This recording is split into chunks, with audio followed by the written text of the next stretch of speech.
नमस्कार प्यारे साथियों। चलिए आज हम बाल विकास के सिद्धांतों को समझते हैं। इन सिद्धांतों में सबसे महत्वपूर्ण सिद्धांत है सिगमंड फ्राइड का मनोविश्लेषण सिद्धांत।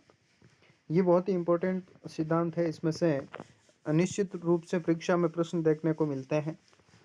देखिए समझते हैं इस सिद्धांत को। सिगमंड फ्राइड एक ऐसे व्यक्तित्व हैं जो वियना से ऑस्ट्रिया से आते हैं और 1900 में इन्होंने अपना मनोविश्लेषणात्मक सिद्धांत प्रतिपादित किया है। और देखिएगा इन्होंने मन की अवस्थाओं को अलग अलग बताते हुए 3 अवस्थाएं बताते हुए मन का विश्लेषणात्मक अध्ययन किया था। इसलिए इस सिद्धांत को मनोविश्लेषण सिद्धांत के नाम से जाना जाता है। अब देखिएगा 3 मन कौन कौन से बताए इन्होंने। सबसे पहला मन बताया अचेतन मन, उसके बाद बताया चेतन मन और फिर अर्ध चेतन मन। देखिएगा फ्राइड कहते हैं कि अचेतन मन की जो दमित इच्छाएं होती है हमारे मन में, व्यक्ति अपने अचेतन मन की दमित इच्छाओं की पूर्ति के लिए कोई काम करता है। कोई भी कार्य दम इच्छा अचेतन मन की वजह से ही करता है। ठीक है। और या फिर यूं कहें कि सिगमंड फ्राइड के अनुसार व्यक्ति का प्रत्येक कार्य अचेतन मन में प्रारंभ होता है तथा व्यक्ति कार्य करते समय चेतन मन में होता है। जब कार्य कर रहा होता है उस समय, अभी जैसे हम वीडियो बना रहे हैं तो हम चेतन अवस्था में हैं, और ये बनाने से पहले हमारे जो माइंड में चीज़ें चल रही थी वो हमारे अचेतन मन की थी, है ना। कोई काम कर रहा होता है वो चेतन मन में है। और जितनी भी असफलताएं इंसान को जो मिलती है वो असफलताएं अर्ध चेतन मन की वजह से मिलती है। देखिएगा अर्ध चेतन से आप समझते हो, अर्ध चेतन क्या होता है कि इंसान, जैसे मान लो आप किसी व्यक्ति को देखते हो और वो आपको व्यक्ति मिलता है और आप जैसे मान लो आप उसका चेहरे को देख करके आपको ऐसा कहीं लगा होगा कि यार इस आदमी को मैंने कहीं देखा है, लेकिन उस समय वो एग्जैक्ट उस समय याद ना करके कुछ देर बाद याद आता है कि अच्छा वो तो हमें शादी उस पार्टी में मिला था उस दिन, वो तो हमारे पड़ोस के अंकल जी के लड़के का दोस्त है। ठीक है, उस प्रकार से आपको याद आ जाता है। चलिए दूसरा एग्जाम्पल इसका लेते हैं अर्धचेतन मन का, कि इसमें क्या होता है। जैसे मान लो आप कोई परीक्षा हॉल में हैं और एग्ज़ाम दे रहे हैं, किसी प्रश्न का उत्तर बिल्कुल आपको आ रहा होता है लेकिन उस समय याद नहीं आता है और आप वो उत्तर नहीं लिख पाते हो। और जैसे ही आप क्लास से बाहर निकलते हो, जैसे आप एग्ज़ाम हॉल से बाहर निकलते हो एग्ज़ाम कंप्लीट होने के बाद, अपने साथी के साथ चर्चा करते हो, उस समय आप उस प्रश्न का आंसर बिल्कुल सटीकता से दे पाते हो, जबकि वही आंसर है जो आपको क्लास के अंदर याद नहीं आ पाता है। और अचानक से बाहर, और फिर आपका जो रिएक्शन होता है वो, अरे यार मैं तो भूल गया, ये कैसे हो गया, मुझे तो आता था ये आते हुए भी नहीं आ रहा था और बाहर आके याद आ गया। तो ये अर्ध चेतन मन की अवस्था होती है। इसलिए इन्होंने कहा जो असफलताएं मिलती है वो अर्ध चेतन मन के माध्यम से मिलती है। चलिए इस मन के 3 भागों को डिटेल से समझते हैं। सबसे पहला चेतन मन। चेतन मन को कॉन्शियस माइंड कहते हैं। कॉन्शियस माइंड में यानी मस्तिष्क की जागृत अवस्था है ना, उसी को फ्राइड चेतन कहते हैं। या फिर वो कहते हैं कि मन का वह भाग जो अपना ध्यान किसी विषय वस्तु पर केंद्रित करता हो, चेतन मन कहलाता है। इन्होंने इस भाग को समझाने के लिए बर्फ का टुकड़ा वाला वो जो एक्सपेरिमेंट किया था, यानी बर्फ के टुकड़े को आप पानी में तैरता है तो उसका जो जो भाग नीचे रहता है वो अर्ध चेतन मन होता है, जो ऊपर रहता है वो चेतन मन होता है। ठीक है, जो नीचे रहता है वो अचेतन होता है, जो ऊपर है वो चेतन मन है, यानी 1/10वां भाग बताया चेतन मन को। ठीक है। उसके बाद अचेतन मन। देखिएगा अचेतन मन वह मन है हमारा जिसमें हमारी सारी दमित इच्छाएं और आवश्यकताएं पड़ी रहती है, इसलिए इसे दमित इच्छाओं और आवश्यकताओं का भंडार गृह कहते हैं। यानी आपको कभी कभार ऐसा लगा होगा कि जैसे मान लो क्लास में आप बैठे हो और आपके सर आपको पढ़ा रहे होते हैं और आप अपना हाथ यूं ठुड्डी पे हाथ करके आप कहीं सोचने लग जाते हो। शिक्षक कुछ और ही बता रहा, आपके माइंड में कुछ और ही चल रहा है। यानी फिजिकली प्रेजेंट मेंटली एब्सेंट वाली स्थिति जब होती है तो वो अचेतन मन की स्थिति होती है। यानी मन का वह भाग जो अपना ध्यान विषय वस्तु पर केंद्रित न कर बाह्य जगत में विचरण करता है, तो इसे अचेतन मन कहा जाता है। अब अचेतन मन के जो तत्व हैं वो है सोचना, समझना, तर्क, विचार, चिंतन, अवधान, अवबोध, ये सब इसके तत्व कहलाते हैं। और व्यक्ति की बुद्धि का संबंध भी अचेतन मन से ही होता है। और फ्रायड ने इसका कुल भाग 9/10 माना है, क्योंकि जैसे पानी के अंदर बर्फ का टुकड़ा तैरता है, तो जो टुकड़ा पानी के अंदर है वो है आपका अचेतन मन, और जो दिखाई देने वाला छोटा सा पार्ट है वो है चेतन मन। इसलिए इसको 1/10 और 9/10 के रूप में इसको बताया गया है। सबसे लास्ट वाला है अर्ध चेतन मन, जिसको हम सब कॉन्शियस माइंड कहते हैं। देखिएगा, ये वही है जिसमें आप पूर्व में कोई आपकी अधिगम की गई सामग्री है, वो उस समय आपको याद नहीं आती है, लेकिन कुछ देर बाद, कुछ बाधाओं के बाद आपके माइंड में आती है, तो इसे अर्ध चेतन मन की स्थिति कहा है। और व्यक्ति को जो जितनी भी असफलताएं मिलती है वो अर्ध चेतन मन के माध्यम से ही मिलती है, जो कि हम उदाहरण के माध्यम से ऊपर अभी समझ चुके हैं पहले। अब देखिएगा, 3 तत्व बताए हैं इन्होंने, सिगमंड फ्रायड ने, मन को 3 अवस्थाओं में बांटते हुए, इदम, अहम और परम अहम। इदम को हम इड कह सकते हैं, अहम को हम ईगो कह सकते हैं, और सुपर ईगो, परम अहम कह सकते हैं। ठीक है, देखिएगा, सबसे पहले हम इदम को समझते हैं। आखिरकार इदम या इड है क्या? इड में क्या होता है? ये इड का संबंध अचेतन मन से होता है सीधा सीधा, और व्यक्ति कोई भी कार्य की योजना बनाता है वो इसी में ही होता है। यानी कि कार्य, कोई भी प्रत्येक कार्य है जो इसी भाग में शुरू होता है। और ये जो इड है वो व्यक्ति को अच्छे कार्यों से बुरे कार्यों की ओर भी ले जाता है। और सबसे इम्पोर्टेंट, इसमें पाशविक प्रवृत्ति पाई जाती है। क्या पाया जाता है इसमें? पशु प्रवृत्ति पाई जाती है। ये मन का राजा है और सुखवादी सत्ता पर काम करता है। जो इसके मन में आएगा वही कार्य करेगा।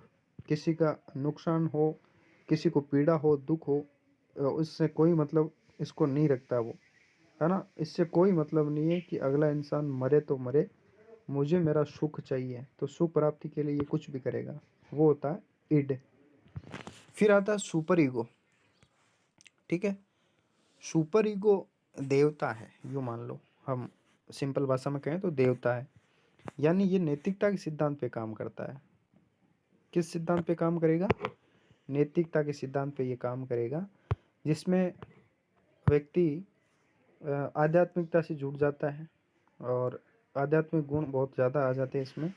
और ये आशावादी सिद्धांत भी है, और इसमें कुसमझ होने लग जाता है। जैसे कोई भी कार्य कहते हैं और उसमें ईश्वर, भगवान, ऐसा मत कर, ये वो होता है, वो फ्रस्ट्रेशन में आ जाता है, कुसमझित हो जाता है, और इसलिए इसे कुसमझन की दशा कहते हैं।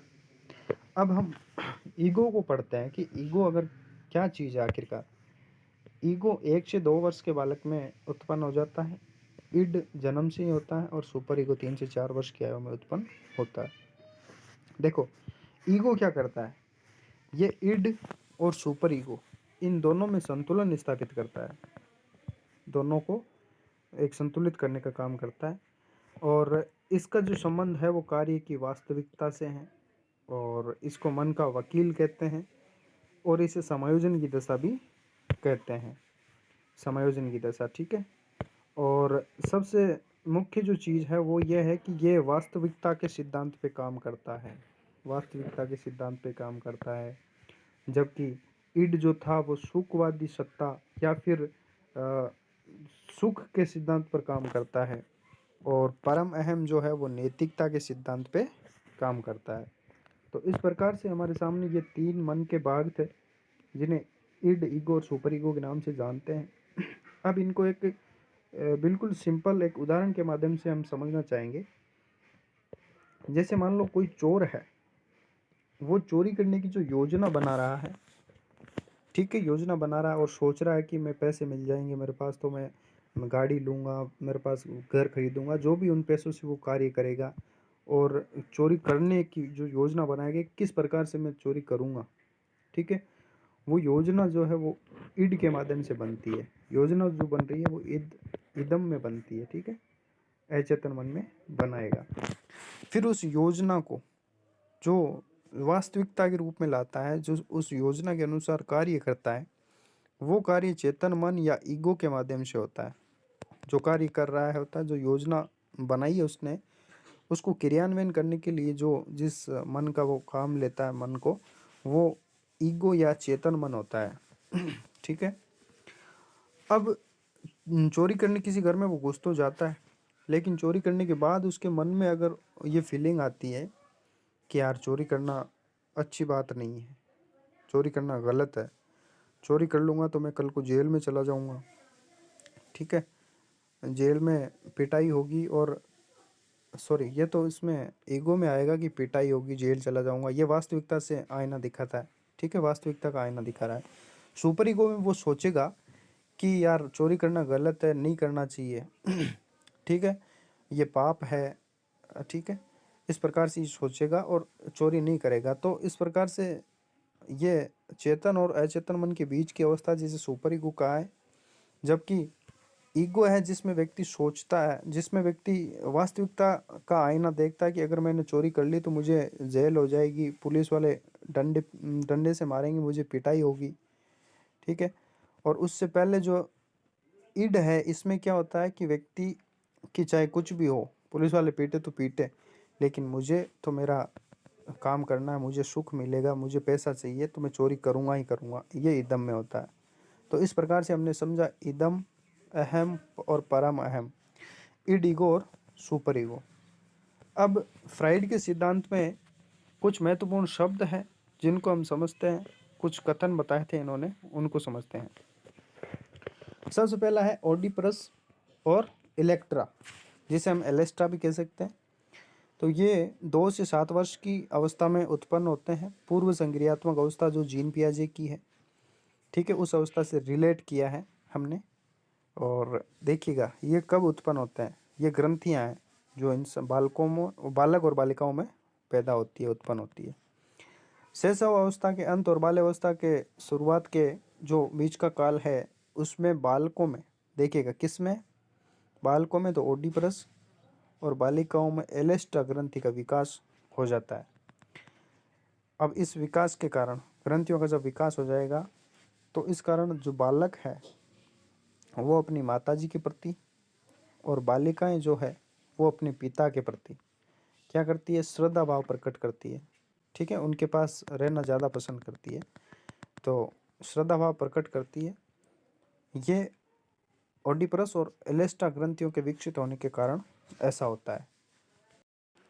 चलिए दूसरा शब्द इसका देखते हैं, नार्सिसिज्म। दूसरा शब्द है नार्सिसिज्म। देखिएगा नार्सिसिज्म क्या होता है। सिगमंड फ्राइड ने बालक बालिकाओं में स्व मोह की जो भावना है या आत्म प्रेम की जो भावना है, उसको नार्सिसिज्म नाम दिया है। जैसे किशोरावस्था में बालक द्वारा स्वयं को बार बार दर्पण में देखना, अरे जैसे अपन रोज को अपने आप को कांच में निहारते हैं ना, दर्पण में, कि मैं कैसा हूँ, दुनिया का सबसे सुंदर व्यक्ति मैं ही हूँ, वो उस भावनाओं को सिगमंड फ्राइड ने नार्सिसिज्म नाम दिया है, ठीक है।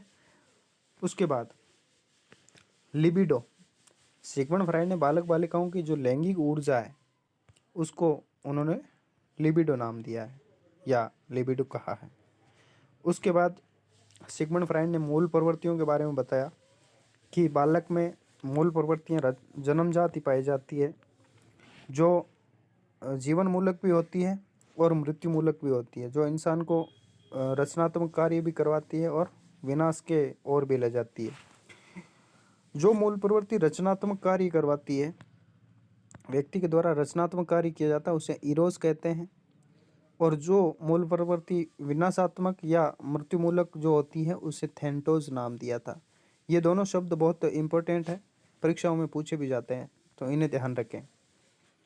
उसके बाद सबसे लास्ट और अंत में इन्होंने बताया वय संधि काल। देखिएगा वय संधि काल क्या होता है कि बालक बाल्यावस्था के अंत, जो बाल्यावस्था है उसका तो अंत हो जाता है, और किशोरावस्था का जो प्रारंभिक काल है, यानी बाल्यावस्था का अंत और किशोरावस्था की जो शुरुआत होती है ना, उसके बीच में बालक बालिकाओं की जो शारीरिक संरचना है उसमें फिजिकली काफ़ी चेंजेस आते हैं, है ना, बहुत सारे परिवर्तन होते हैं। इन्हीं परिवर्तनों को सिगमंड फ्राइड ने वय संधि काल कहा है। ये परिवर्तन वही है जो हम किशोरावस्था वाले पढ़ते आ रहे हैं, जैसे लड़कों में आवाज़ का भारी होना, ठीक है, दाढ़ी दाढ़ी वाड़ी निकल आना, ठीक है, उस प्रकार से। लड़कियों की आवाज़ पतली होना, ठीक है, इस प्रकार से। तो उसे हम वय संधि काल कहते हैं।